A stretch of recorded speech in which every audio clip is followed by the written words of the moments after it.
Hello Bonsoy! Ito nga pala yung buhay namin ng mama ko sa Canada. Kahit pa ulit-ulit lang yung ginagawa naming lakad, takbo, ayan at masaya naman kaming dalawa. Ang lalayo nga ng nilalakad namin pero okay lang. Bala mo nga may pasno ko, bala mo megaan ko pakiramdam. Bagay, exercise, hanggang sa pakiramdam ang pagwo-walking, diba? Kahit saan ka pa pumunta. Kahit yung mama ko na magsi-17 na niyan, ang lakas pa ng paa, pero sa totoo lang guys, ang dami na niyang nararamdaman sa katawan niya. Lalo na nung umalis ako, biglang sumakit ang tiyan niya at ayan nga, na-operasan siya. Tinatanong ko nga minsan, bakit kung kailan wala na ako, dun pa nangyari yung operasyon at sumakit-sakit yung tiyan niya. Pero lahat naman ng nangyayari sa atin ay may dahilan, kaya wag ka na magtanong, basta maniwala ka lang sa ating Panginoon. Ito nga guys, at related na tayo sa video. Ito nga yung kanilang library dito sa Canada.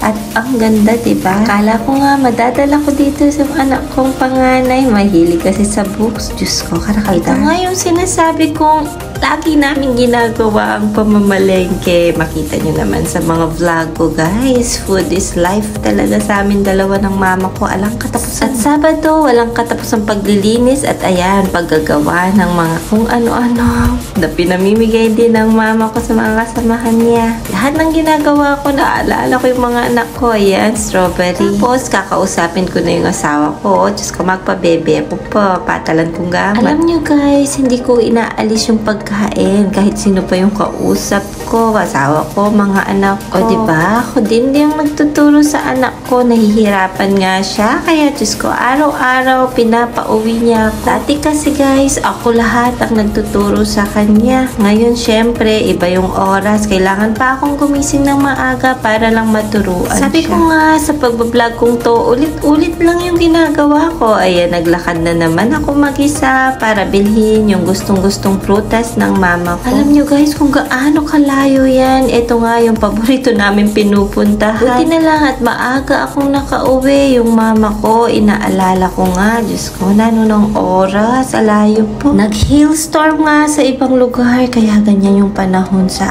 amin. Diyos ko, nang kalakas bubyong Nakatakot nga ang hangin. Ito nga, dumating yung mama ko na basang-basa. Sabi ko nga lagi sa live ko na sobrang hirap ng buhay namin dyan sa Canada. Pero gustong-gusto ko nga yung buhay ko dyan kasi tahimik lang. Walang nangyayala. Ulit-ulit nga yung ginagawa namin ng mama ko. Ayan, nagpupunta naman kami sa paborito namin tindahan. Ko, alang katapusan. Hindi ko na nga alam kung ilang beses nga kami pumunta dito sa top 100. Dahil nga naghihintay nga ako ng LMIA dyan guys. Inuna ko na yung aking medical. Nagpa-reserve nga lang ako para matapos na. At ito yung mga pinupuntahan namin. Palagi yan, diba? Alam nyo na yung daan para na rin kayong nakalibot dito sa Canada. Alam nyo guys, sa hirap ng buhay namin, ayan, wala pa yung sahod ng mama ko. Pinupuntahan at inaabangan namin. Ay, Lugone, may lunus kami kin sarili ko. O yan o, abangan mila ding sahod na, lalo pa ka, no? Sa totoo lang guys, sakto-sakto yung pera namin dito. Hanggang kini, may ngalap nga kami ng ibang bangko. Ito nga, at pumunta kami dito sa Chinatown. Inihintay ko nga yung mama ko. Ayan, at nag-tiktok na muna ako at nag-video. Ganito kahirap ang buhay namin pero masaya ako dahil kasama ko yung mama ko. Yun nga lang, malayo ako sa mga anak at asawa ko. Ito nga, patakbo-takbo nga yung mama ko. Tinaabangan ko. Hindi pala niya ako nakita. Mapulaya talaga mata. Ito nga, at sinusundan ko siya. Hindi pa rin pala ako nakita. Akala ko pupunta siya dun sa binibilhan na. Ayan, nung makita niya ako, Diyos ko, kaning kamukha ka na ako, no? Karin kaminta, sabi na. Kung mapapansin nyo, itong mochi na to, guys, kahit saan kinakain ko, sobra kasi kanyaman. Ito yung paborito at paulit-ulit namin kinakain ng mama ko sa daan, sa sasakyan, o kahit saan man. Dito, guys, wala namang pakialamanan kahit anong gawin mo. Yung iba nga, ang iiksi ng suot nila, okay lang, walang pakialamanan siya. Sarap mabuhay dito, kaso dapat kasama mo ang pamilya mo. Yun yung pinapangarap ko, kaso ito yung prutas na dinadayo ko sa top 100. Ito nga, nag-e-emote na ako at namili nga ako. Nauna na ako sa mama ko. Ayan nga pala yung mga apartment namin, malapit lang sa babaan, sa bus stop. Tapos tatakbo na ako niyan. O diba, walang kamatayang pagtakbo. Pagbaba ko nga dito sa bus, takbo na agad. Pero kahit nahihirapan ako, hindi ko kinakalimutan ang mag-video dahil ito ang aking buhay. Gustong gusto ko ang mag-vlog kahit ayaw ng iba, no ko? Ayun na ako, Alvin, nung iyo ko rin buri. Hugot pa more. Ay nga na ako kasi na sinabi na. Dito ako masaya sa aking pagbablog, kaya pabayaan niyo na ako. Masaya ako dito kahit nga walang manood, okay lang din. Basta masaya ako sa ginagawa ko. Ito nga guys, at malapit na ako dito sa apartment namin. Ito nga yung bit-bit ko, yung mama ko. Namili din yata ulit, no ko? Eya pa, tugot sa pagkain. Ay, no ko, may nga bulol-bulol na ako. Mabigat-bigat nga yung dala ko yan. Kaya tignan nyo naman. Ay, no ko, pagkasakit ko, ne. Pero kahit nahihirapan, nakangiti pa din para sa video. Ito nga yung paulit-ulit na sinasabi ko, no ko, pamamalengki ng mama ko. Ito yung na-miss niya eh. Dati, naalagaan niya ako. Hindi ako pinapabayaan sa lahat. Ngayon, siya na lang mag-isa. At lagi nga akong bibideo kahit anong ginagawa ko. Kaya nga natutuwa siya at nalilibang. Parang ang bilis ng panahon. Pero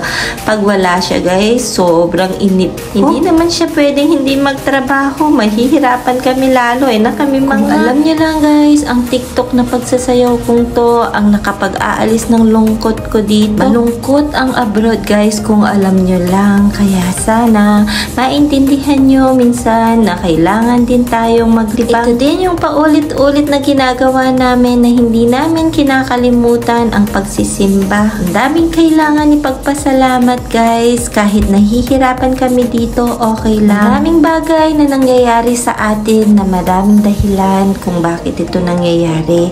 Pero tiwala lang sa Kanya dahil Siya ang bahala sa atin. Kung may mga gusto ka na hindi nangyayari, okay lang yan dahil may plano Siya sa'yo. Mas may maganda siyang plano para sa atin. Kaya naman, masayang-masaya ako kahit na nagastos kami dito sa Canada. Masaya ako dahil nakasama ko at marami kaming memories yung mama ko. At sa totoo lang guys, lalo ko siyang naiintindihan at lalo ko siyang minahal. Kaya habang buhay pa yung mga magulang, lalo na ang inyong nanay guys, mahalin nyo. Sa bilis ng panahon ngayon, hindi na natin alam kung kailan tayo mawawala dito sa mundo. Kaya ako guys, gustong-gusto ko lahat nagkakasundo. Kung marami lang akong pera, no ko ne, pagdinan ko ang anding hanggang kakataka rin. Kaya sinisikap ko talaga na magkaroon ng saysayang buhay ko dito sa pagbablog. Kaso kung hindi para sa akin to, okay lang din. Importante, masaya naman ako. Layo na nga nang napuntahan namin. Nag-i-emote-emote kasi ako. Natawa lang ako sa mama ko dahil napagkamalan niyang tao to. Kaya kailangan na talaga siyang maoperahan sa mata. Biruin niyo, kala niya totoong tao yan. Diyan daw siya magtatanong kung saan ako mamemedical. Oo guys, Katoliko kami pero may nag-invite sa amin ng mga makapatid. Marami din mga iglesia dito guys. Kaya naman, okay lang. Nag-attend pa din kami. Pinasundo nga kami. Kaya ito, naghihintay na kami sa labas. Ito nga guys, at nag-program yung mga bata. Kaya masaya naman kaming nanood. Kahit anong relihiyon pa yan guys, okay lang. Basta importante yung paniniwala natin sa kanila. Isang beses lang kami nakapag-attend nga guys. Kasi nga every Sunday, nagsisimba nga kami ng mama ko. Naalala ko nga yung mga anak ko kapag nanonood ako sa kanila. Kaya naman, nag-enjoy din akong panoorin ng mga batang to. Ang gagaling nilang kumanta. Pagkatapos nga nilang kumanta at pinakain kami ng sangkatutak na pagkain guys. Ayan lang naman sa araw na to. Yun lang. Bye!